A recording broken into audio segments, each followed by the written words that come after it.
નમસ્કાર મિત્રો, પોટાશ જેવો આજનું વર્તમાન છે, કમનસીબે આપણી રૂની દુકાન છે। હા મિત્રો, આજના માનવ જીવનની આ બહુ કડવી વાસ્તવિકતા છે। જિંદગી આપણી રહસ્યમય નવલકથા સમી છે, જેમાં રોજ એક પાનું ફરે છે અને રોજ નવા સસ્પેન્સ ખુલે છે।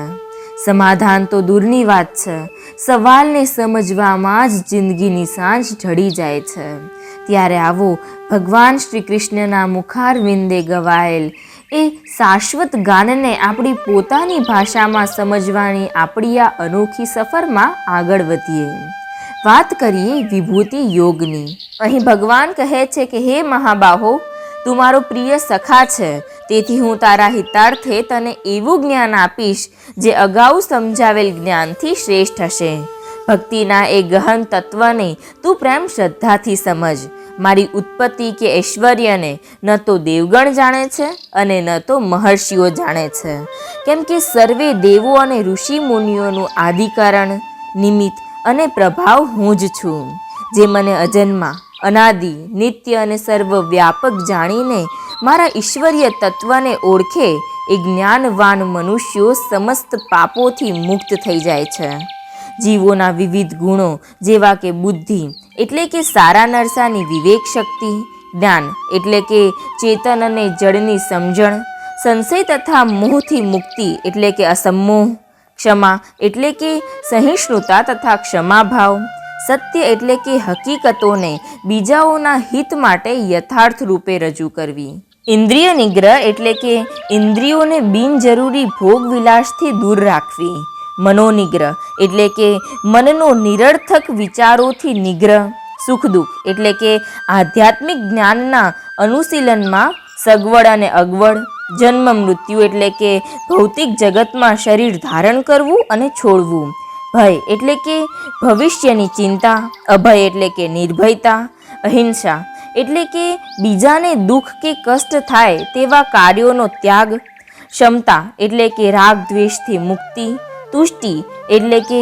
દુન્યવી વસ્તુઓ એકત્ર કરવા માટેની અનાવશ્યક પ્રવૃત્તિનો અભાવ, તપ એટલે કે તપશ્ચર્યા, દાન એટલે કે ઉત્તમ હેતુ માટે કમાણીનો અમુક ભાગ વાપરવો, યશ એટલે કે ભગવાનના પરમ ભક્ત તરીકેની પ્રસિદ્ધિ અને અપયશ એટલે કે આવી પ્રસિદ્ધિનો અભાવ વગેરે મારા વડે જ ઉત્પન્ન થયેલા છે।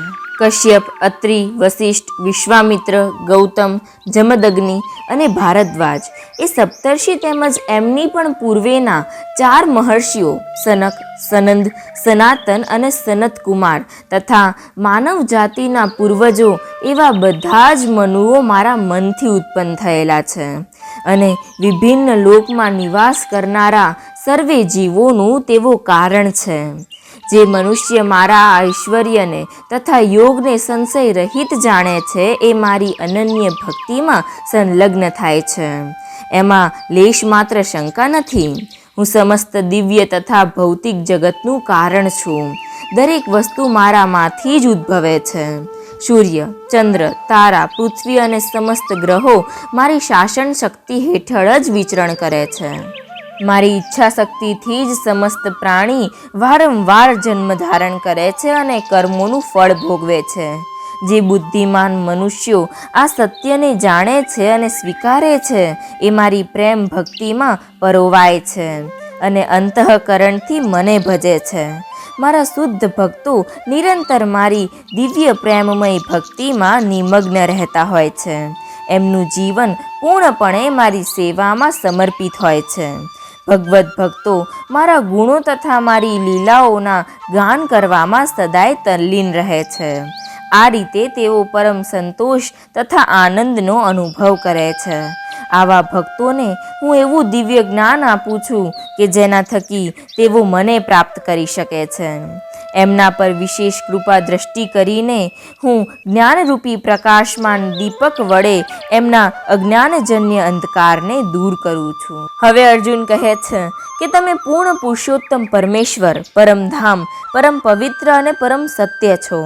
સનાતન, દિવ્ય, આદિપુરુષ, અજન્મા અને સર્વવ્યાપી છો। નારદ, અસિત, દેવલ તથા વ્યાસ જેવા સર્વે ઋષિઓ પણ આ સત્યનું સમર્થન કરે છે। અને હવે આપ પોતે પણ આપના અતુલનીય પ્રભાવના વચનો કહી રહ્યા છો. હે કેશવ, આપે મને જે વચનો કહ્યા એને સત્ય સમજીને હું સ્વીકારું છું. દેવો કે દાનવો આપના સ્વરૂપને જાણવા સમર્થ નથી એ પણ હું જાણું છું. હે પુરુષોત્તમ, હે સર્વના ઉદ્ભવ સ્થાન, હે સમસ્ત જીવોના સ્વામી, હે દેવોના દેવ, હે જગત આધાર, આપના રૂપ, ગુણ, લીલા, જ્ઞાન, રહસ્ય, પ્રભાવ અપરિમિત છે. એકમાત્ર આપ જ પોતાની અતરંગ શક્તિથી પોતાને જાણો છો. જેના વડે આપ આ સર્વ લોકમાં વ્યાપ્ત છો તે આપના દૈવી ઐશ્વર્યો વિશે કૃપા કરીને મને વિસ્તારથી કહો. હે યોગેશ્વર, હે પરમ યોગી, હું કેવી રીતે આપનું ચિંતન કરું, કેવી રીતે આપને જાણી શકું, આપના સુધી પહોંચી શકું, કયા કયા રૂપમાં તમને ભજું. હે જનાર્દન, આપ કૃપા કરી ફરીથી આપના યોગ સામર્થ્ય તથા ઐશ્વર્યનું વિસ્તારથી વર્ણન કરો. હું આપના પ્રભાવનું વર્ણન જેમ જેમ સાંભળતો જઉં છું એમ મારી જિજ્ઞાસા વધતી જાય છે. આપના શબ્દરૂપી અમૃતનું વધુ ને વધુ આસ્વાદન કરવા ઈચ્છું છું માધવ. હવે ભગવાન કહે છે કે હે અર્જુન, મારા વિસ્તારનો અંત નથી. સંપૂર્ણ વિશ્વ મારું જ સ્વરૂપ છે, મારું ઐશ્વર્ય અપાર છે. એટલે હું તને માત્ર મુખ્ય વૈભવયુક્ત રૂપોનું વર્ણન સંભળાવીશ.